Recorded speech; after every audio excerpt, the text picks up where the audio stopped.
एक समय की बात है। 5 मेंढक एक साथ किसी जंगल से जा रहे थे। चलते चलते उन मेंढकों में से 3 मेंढक एक बड़े से गड्ढे में गिर जाते हैं।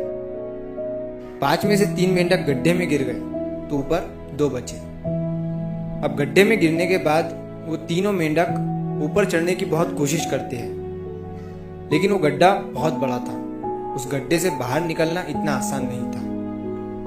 अब गड्ढे के ऊपर जो 2 मेंढक बचे हुए थे, वो गड्ढे के अंदर देखकर उन तीनों मेंढकों से कहते हैं कि अब तुम तीनों इस गड्ढे से कभी बाहर नहीं निकल सकते हो।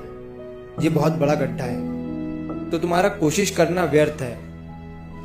ये सुनने के बाद उन तीनों मेंढकों में से एक मेंढक को लगता है कि ये सही बोल रहे हैं। ये गड्ढा बहुत बड़ा है और अब हम इसमें से कभी नहीं निकल सकते हैं। तो वो मेंढक थोड़ी कोशिश करने के बाद हार मान लेता है और उसी गड्ढे में एक जगह आराम से जाकर बैठ जाता है।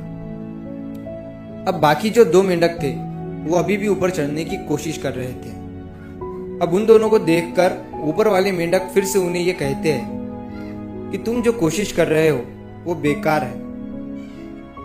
तुम इस गड्ढे से कभी बाहर नहीं निकल सकते हो और अब तुम्हें अपनी सारी जिंदगी इसी गड्ढे में गुजारनी पड़ेगी। अब ये सुनने के बाद जो 2 मेंढक कोशिश कर रहे थे ऊपर चढ़ने की, उनमें से एक और मेंढक को ये लगता है कि ये सही बोल रहे हैं। अब हम इस गड्ढे से कभी बाहर नहीं निकल सकते हैं और वो भी हार मानकर बैठ जाता है। लेकिन अभी भी उनमें से एक मेंढक ऊपर चढ़ने की कोशिश कर ही रहा था। ऊपर वाले 2 मेंढक उसे भी कहते हैं कि क्या तुम्हें सुनाई नहीं दे रहा है? उन दोनों ने हार मान लिया है और तुम अभी भी ये सोच रहे हो कि तुम इस बड़े से गड्ढे से बाहर निकल सकते हो।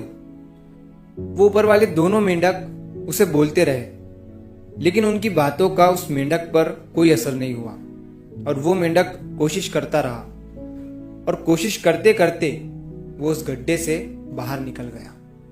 अब उसे वो सारे मेंढक देख रहे थे कि ये बाहर कैसे निकल गया। मैं आपको बताता हूं कि वो मेंढक बाहर कैसे निकला। वो मेंढक इस बड़े गड्ढे से इसीलिए बाहर निकला क्योंकि वो मेंढक बहरा था, उसे कुछ सुनाई नहीं देता था।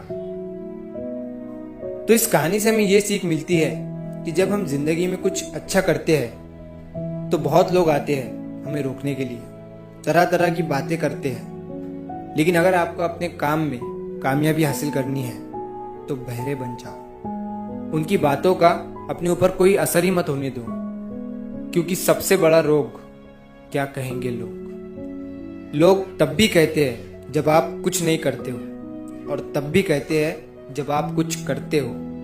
तो चाहे आप कुछ करो या ना करो, लोगों का काम है कहना और वो तो कहेंगे ही। तो अगर आप इस कहानी को और भी लोगों तक पहुंचाना चाहते हो तो इस वीडियो को लाइक करो ताकि YouTube इस वीडियो को और भी लोगों तक पहुंचाए। और अगर कहानी अच्छी लगी हो तो हमारे चैनल को सब्सक्राइब जरूर करिए। मिलता हूँ मैं अगली बार इसी तरह की कहानी के साथ। तो सब्र करो, शुक्र करो और जिंदगी में आगे बढ़ो।